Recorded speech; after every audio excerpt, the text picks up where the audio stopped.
Here you will learn how to write a price proposal, the single most effective way to secure a prospect into his or her decision to hire you. Now, it is also to show you how professional and organized you are. See, a good client is someone who can recognize value, and this starts by establishing a great rapport. A bad client is someone who just wants the cheapest price, regardless of quality. Now, you pick the ones that you want to deal with. Just think of the last time you made a significant purchase. You wanted to talk to a pro, you wanted to get the right information, you wanted to be respected. Then you can make your own decision. Why should it be different for your clients? If you're called to submit a pricing proposal, it's most likely because you were successful at creating the very first impression. That's a trust factor, and that's important. If not, you would have been discarded immediately. So the next step is to follow up with a professionally written proposal. In my studio, because we needed a high volume of work, there was not a day where we didn't have to submit 3 to 5 proposals, so learning how to write was crucial. Also, our conversion rate had to be high. Now, typically we would land clients 7 or 8 times out of 10 requests. Now, in this video, I want to give you the details of each step to land a client when writing a proposal. The complete information you'll need to be successful is in PDF number 11. Plus, it's all in a written form. I feel that if you follow this concept, I'm sure that you'll improve considerably your conversion rate, as we did. Now, I'm a business coach, and as a business coach, I'm often called for help by commercial photographers. They want help to make pricing proposals. Some have offered, a lot of them have offered me a percentage of the job if they land the job. I normally turn them down. Here's why.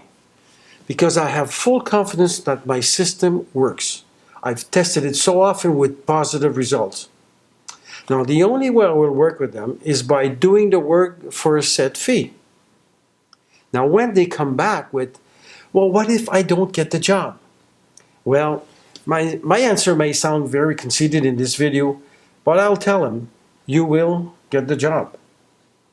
And if by bad luck the deal hasn't come through, this photographer has the right recipe to use it the next time.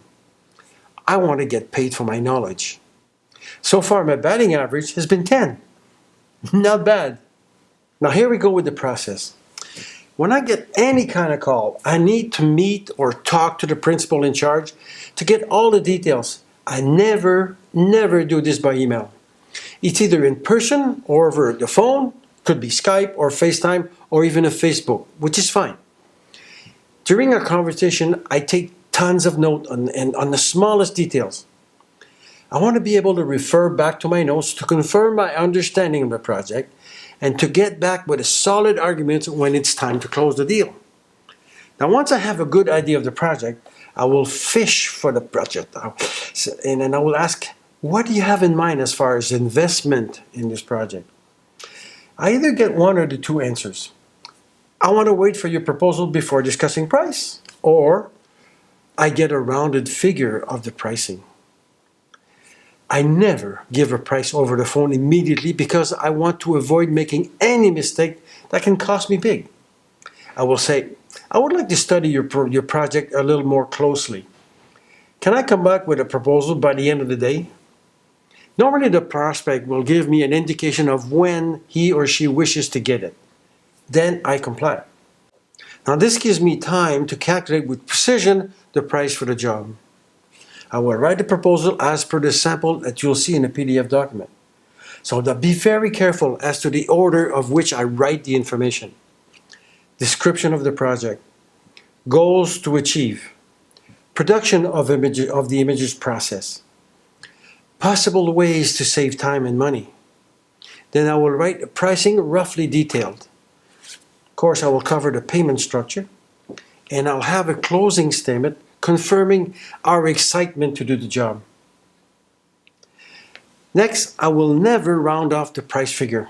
I will never provide a fixed number like $500, $800, or $1,500. This looks like I'm fishing, and you need to make it evident that you've really calculated precisely. Rarely did we have to justify our prices this way. Now, in the case of a product photography, where you have many items to photograph, I used to divide the total number of products to be photographed in the total price. This means by price by unit. It's much easier to sell 100 products at $48 than to sell at $4,800 price tag. I will then complete the text with a positive closing statement. It is then written on the letterhead and sent to the prospect. We would call the prospect at the time of the sending to make sure he or she received it. My executive secretary normally took that job. Now, depending on the urgency of the proposal, I would personally follow up within a few hours.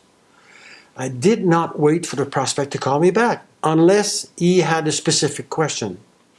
I know some of you may think this is harassment, but much to the contrary. The person was really happy to get my call as I was showing interest in doing the job. Trust me, this works. How do I know this?